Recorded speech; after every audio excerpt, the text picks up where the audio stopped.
un informe de la CEPAL, la Comisión Económica para América Latina y el Caribe, que dice que en Argentina, y ahora voy a explicar que se queda corto eso, voy a detallar por qué, pero dice que en Argentina existe 49,7%, digamos 50%, si hacemos la cuenta más fácil, de evasión tributaria. Esto significa, y voy a redondear para que se entienda bien, ¿sí? Y redondeo para abajo encima, ¿eh?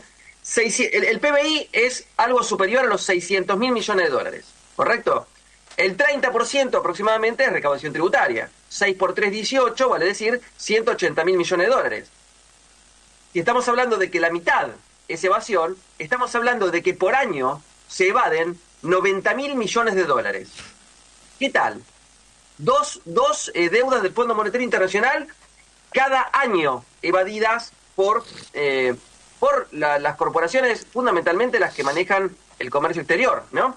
Y digo, se queda corto porque a mi modo de entender la lectura del informe, quedó afuera la pesca ilegal del mar argentino, que tiene un caudal más o menos equivalente. Como todos sabemos, el mar argentino es la región de pesca más extensa del mundo perteneciente a un país. Además de la riqueza ictícola, tiene obviamente también riqueza hidrocarburífera, riqueza mineralógica, riqueza comercial, etcétera. Pero solamente con la cuestión de la riqueza ictícola, obviamente estamos hablando de números astronómicos. Así que fíjense, en todo caso, obviamente que hay que auditar, ahora me voy a meter con eso, hay que auditar por fin, de una buena vez, que la deuda ilegal, ilegítima, nula y de nulidad absoluta, pero fíjense la capacidad de repago que tendría la Argentina cobrando los impuestos que tiene que cobrar.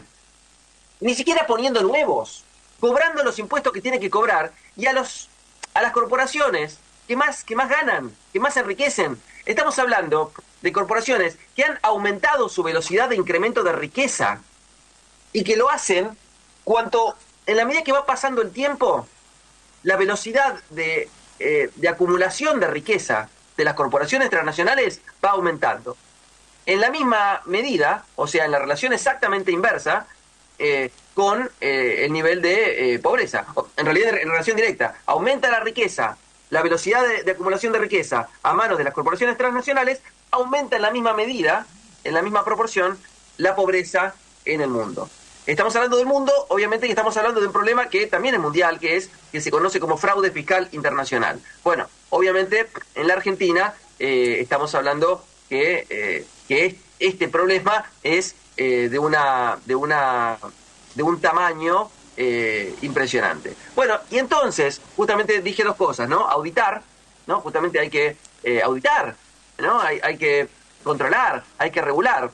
Y para eso se necesita, en todo caso, aumentar el tamaño de la que se llamaba hasta hace poco Administración Federal de Ingresos Públicos, ahora se llama ARCA, ¿no? Agencia de Recaudación y Control Aduanero, ¿no? Pero que ha tenido el despido de más de 3.000 personas, que además estamos hablando de personas con una enorme trayectoria, una enorme experticia, que justamente conforma equipos técnicos y especializados en controlar, regular. Lo que hay que hacer es aumentar el control para que disminuya la evasión fiscal. Pero claro, ahí tenemos una contradicción. Es el arca de los bucaneros, Julián. Claro, pero acá tenemos, fíjense, una contradicción de este gobierno esquizofrénico. Lo llamo de esta forma, no porque el presidente sea esquizofrénico, no lo es psiquiátrico, es perverso, pero no es esquizofrénico. Pero sí digo gobierno esquizofrénico porque por un lado dice que el gran problema, el problema mayor, el problema madre, la madre de las batallas es el tema fiscal. Y en simultáneo, el presidente mismo dice que los evasores son unos héroes porque zafan de las garras del Estado. Por eso digo esquizofrénico, porque dice dos cosas contrapuestas, ¿sí?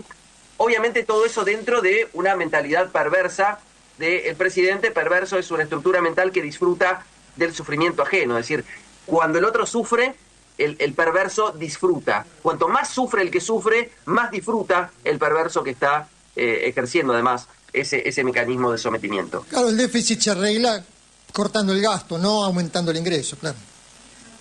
Bueno, eso en realidad también lo hemos dicho de toda la vida, obviamente, pero ni que hablar cuando se ejecutó por primera vez esto, que fue en este siglo, que fue con Macri, bueno, después del kirchnerismo, porque este siglo tiene 2000 y 2001, y tuvo a López Murphy queriendo volver a recelar la universidad, que duró 15 días, de eso ya nos acordamos, tuvo el 13% de los jubilados, bueno, el de recorte por Bullrich, o sea, gente que está en el gobierno ahora, ¿no? Pero cuando pasó lo de Macri, nosotros decíamos, ojo, porque bajarle los impuestos a las actividades que más tributan, bajarle los impuestos a las bases imponibles más altas, quitarle impuestos a los ricos, significa no otra cosa que esos impuestos lo paguemos el conjunto del pueblo argentino. Y por eso nosotros dijimos, hasta el cansancio, pero sin cansarnos, porque era obligatorio decirlo, miren que cuando Milei dice que va a bajar los impuestos, le va a bajar los impuestos a los ricos, a las bases imponibles altas, a las actividades que más tributan, y eso va a caer sobre las espaldas del conjunto del pueblo. Ya lo habíamos anticipado esto. Y es exactamente lo que está pasando. Obviamente, mudándonos hacia un esquema, una estructura tributaria mucho más regresiva y mucho menos progresiva, ¿no es cierto? Bueno, entonces, dicho esto, de la enorme evasión que podríamos resumir, funciona con la pampa húmeda y con las grandes corporaciones intermediarias y los grandes capitales, la oligarquía. También hay que sumarle a eso la pesca ilegal de la pampa azul, ¿no? Es decir, toda la enorme cantidad de dinero que no queda en el país y que se fuga libremente, que tiene que ver con un modelo de país extractivista también, ¿no? Que es el modelo que ellos planifican para hacerse, o sea, ellos, ¿y quiénes son ellos? Las corporaciones transnacionales. Estos son, como dijo acertadamente Miriam Bregman, son los gatitos mimosos de las corporaciones, ¿no es cierto? Es decir, que le permiten a las corporaciones hacerse de los recursos, llevársela y llevarse toda la plata libremente, en total libertad, y por supuesto, cantando viva la libertad.